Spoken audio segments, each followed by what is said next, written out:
Shalom.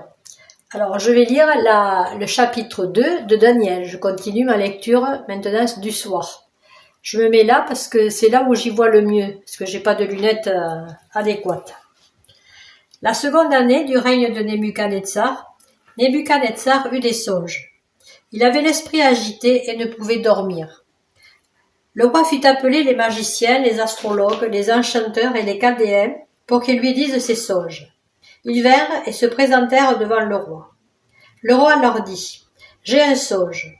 Mon esprit est agité et je voudrais connaître ce songe. » Les Chaldéens répondirent au roi en langue araméenne : « Ô roi, vis éternellement. Dis le songe à tes serviteurs et nous en donnerons l'explication. » Le roi reprit la parole et dit aux Chaldéens : « La chose m'a échappé. Si vous ne me faites connaître le songe et son explication, vous serez mis en pièces et vos maisons seront réduites en un tas d'immondices. Mais si vous me dites le songe et son explication, vous recevrez de moi des dons et des présents et de grands honneurs. C'est pourquoi dites-moi le songe et son explication. » Ils répondirent pour la seconde fois : « Que le roi dise le songe à ses serviteurs et nous en donnerons l'explication. » Le roi reprit la parole et dit : « Je m'aperçois en vérité que vous voulez gagner du temps parce que vous voyez que la chose m'a échappé. Si donc vous ne me faites pas connaître le songe, la même sentence vous enveloppera tous. Vous voulez vous préparer à me dire des mensonges et des faussetés en attendant que les temps soient changés. C'est pourquoi dites-moi le songe et je saurai si vous êtes capable de m'en donner l'explication. » Les Chaldéens répondirent au roi : « Il n'est personne sur la terre qui puisse dire ce que demande le roi. Aussi jamais roi, quelque grand et puissant qu'il ait été, n'a exigé une pareille chose d'aucun magicien, astrologue ou chaldéen.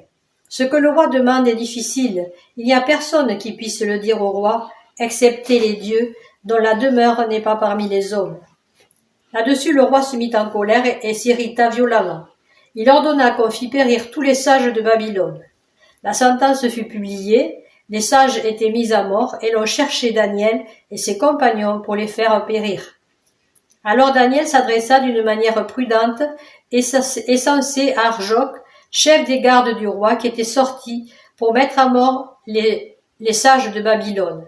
Il prit la parole et dit à Arjoc, commandant du roi : « Pourquoi la sentence du roi est-elle si sévère ? » Arjoc exposa la chose à Daniel, et Daniel se rendit vers le roi et le pria de lui accorder du temps pour donner au roi l'explication.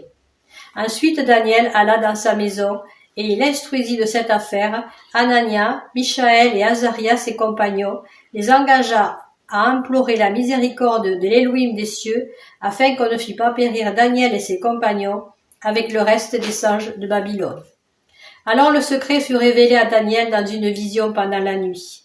Et Daniel bénit l'Élohim des cieux.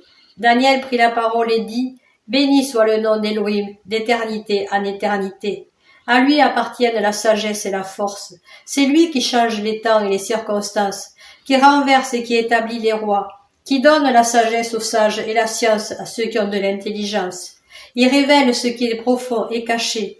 Il connaît ce qui est dans les ténèbres, et la lumière demeure avec lui. Élohim de mes pères, je te glorifie et je te loue de ce que tu m'as donné la sagesse et la force, et de ce que tu m'as fait connaître ce que nous t'avons demandé, de ce que tu nous as révélé le secret du roi. » Après cela, Daniel se rendit auprès d'Arjoc, à qui le roi avait ordonné de faire périr les sages de Babylone. Il alla et lui parla ainsi : « Ne fais pas périr les sages de Babylone.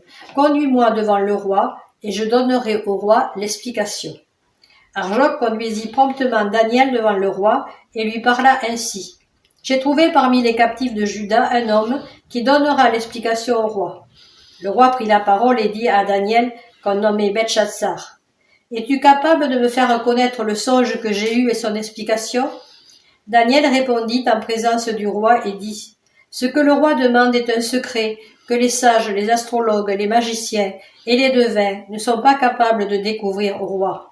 Mais il y a dans les cieux un Élohim qui révèle les secrets et qui fait connaître au roi Nebuchadnezzar ce qui arrivera dans la suite des temps. Voici ton songe et les visions que tu as eues sur ta couche. Sur ta couche, ô roi, il t'est monté des pensées touchant ce qui sera après ce temps-ci, et celui qui révèle les secrets t'a fait connaître ce qui arrivera. Si ce secret m'a été révélé, ce n'est point qu'il y ait en moi une sagesse supérieure à celle de tous les vivants, mais c'est afin que l'explication soit donnée au roi et que tu connaisses les pensées de ton cœur. Ô roi, tu regardais et tu voyais une grande statue. Cette statue était immense et d'une splendeur extraordinaire. Elle était debout devant toi et son aspect était terrible. La tête de cette statue était d'or pur. Sa poitrine et ses bras étaient d'argent. Son ventre et ses cuisses étaient d'airain. Ses jambes de fer, ses pieds en partie de fer et en partie d'argile. Tu regardais, lorsqu'une pierre se détacha sans le secours d'aucune main, frappa les pieds de fer et d'argile de la statue et les mit en pièces. Alors le fer, l'argile, l'airain, l'argent et l'or furent brisés ensemble et devinrent comme la balle qui s'échappe du nerf en été. Le vent les emporta et nulle trace n'en fut retrouvée. Mais la pierre qui avait frappé la statue devint une grande montagne et remplit toute la terre. Voici le songe.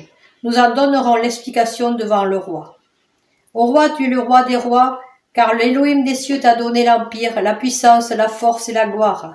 Il a remis entre tes mains, en quelques lieux qu'ils habitent, les enfants des hommes, les bêtes des champs et les oiseaux du ciel, et il t'a fait dominer sur eux tous. C'est toi qui es la tête d'or.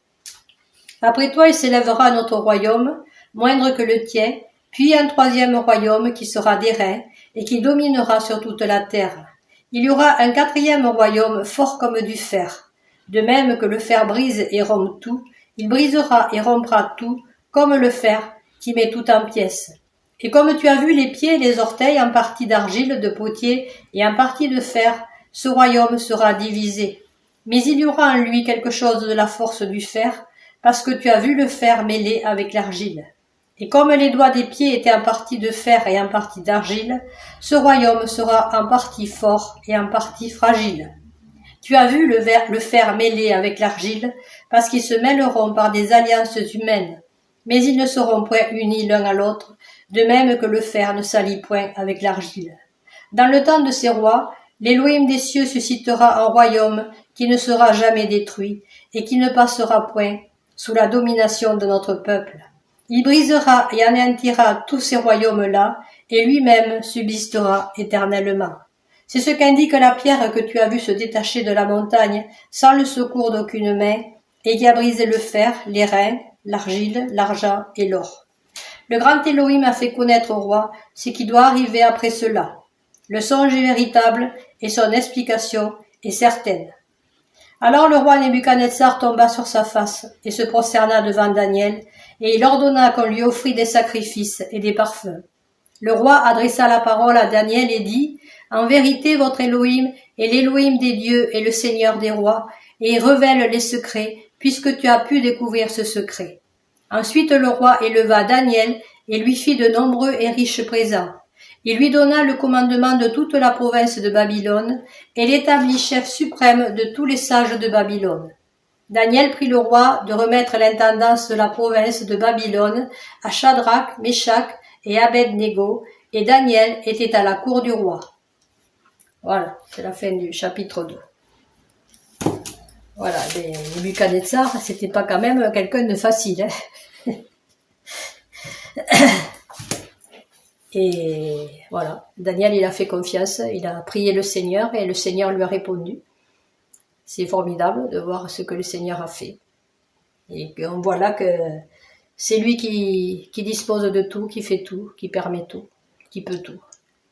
Amen.